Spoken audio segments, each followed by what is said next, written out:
பத்துமலை முருகா, என் கோரிக்கையை நிறைவேற்றிய குமர கடவுளை, நான் வேண்டினபடி காணிக்கையை செலுத்த என் கணவரை அழைச்சிட்டு வந்திருக்கேன்.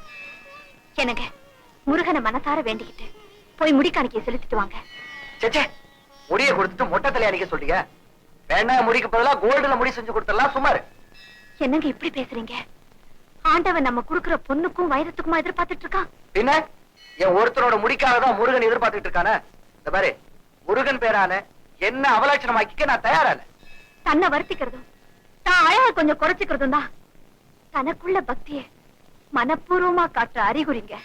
இதையெல்லாம் கேவலமா பேசாதீங்க. என் பக்தியை காட்டுறதுக்காக என் விரல் நெகத்த கூட இலக்க நான் தயாரான. அந்த முருகன் கூட மொட்டையாண்டியா இருக்கும் போது என்னமோ இருக்கான்.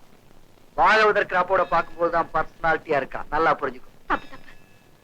நீங்க உயிருக்காக போராடிட்டு இருந்தப்ப உங்க தலைமுடிய காணிக்கையா கொடுக்கறதா கடவுள்கிட்ட வேண்டிக்கிட்டேன். நமக்கு கல்யாணத்தையும் நடத்தி தாலியும் கழுத்துமா என்ன வாழ வச்சோம். அவனுக்கு கொடுத்த வாக்க நாம மீறலாமாங்க? ஆனந்தி, உன் விருப்பத்துக்காக தான் ஊர்ல உள்ள கோவில்லாம் ஏறி இறங்கிட்டு வந்திருக்கேன். சும்மா முடி மொட்டைன்னு சொல்லிட்டு இருக்காத. இதெல்லாம் படிக்காதவங்க, பாமரர்கள், தேவாரத்தை தவிர வேற எதுவுமே தெரியாத கிணத்து தவளைங்க தான் இந்த மாதிரி சடங்கெல்லாம் பண்ணிட்டு சாமி ஆடிட்டு இருப்பாங்க. என்னை அந்த லிஸ்ட்ல சேர்த்துட்டு மற்ற மொழிக்காரங்க, மற்ற நாட்டுக்காரங்க, வேற மதம் கலாச்சாரம் உடையவங்கெல்லாம் நம்ம கந்தன் கருணையை பாடி காவடி தூக்குறாங்க. நம்பிக்கையோட அவங்க அங்கங்களை பங்கப்படுத்தி முருகன் கிட்ட பக்தி செலுத்துறாங்க. நீங்க தமிழ்நாட்டுக்காரர், சொந்த கடவுளுக்கு கேவலம் 4 நாள்ல வளரக்கூடிய முடியை கொடுக்கறதுக்கு தயங்குறீங்களே, இது நியாயமா? அவருடைய கோபத்துக்கு நாம் ஆளாக கூடாதுங்க. அவன் புகழ பாட வேண்டிய வாயால அபத்தமா பேசாதீங்க. நீ என்ன சொன்னாலும் சரி, நான் மொட்டை அடிக்க முடியாது. நில்லுங்க, பிரார்த்தனை நிறைவேற்றி போயிடுங்க. அதான் சொன்னே, என் முடிக்கு பதிலா தங்கத்தாலேயே தலை செஞ்சு வைக்கிறேன். நம்புறேன். அவன் உங்களை சும்மா விட மாட்டாங்க. முதல்ல நீ சும்மா உங்க காலை பிடிச்சு கேக்குறேன். ஏன்டி இப்படி நாடகம் மாடி கூட்டத்தை கூட்டுறேன்? வாங்க, பிரார்த்தனை நிறைவேற்றிட்டு போயிடுங்க.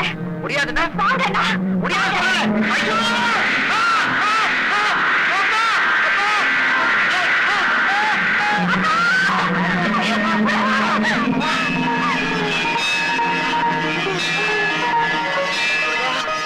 முருகா, என்ன தட்டிக்கிட்டியாப்பா?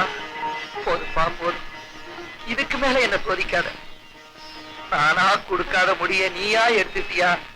முருகா, உன் உண்மையான சக்தியை புரிஞ்சுக்காம நடந்துட்டேன். என்ன மன்னிச்சிருப்பா, என்ன மன்னிச்சிருப்பா.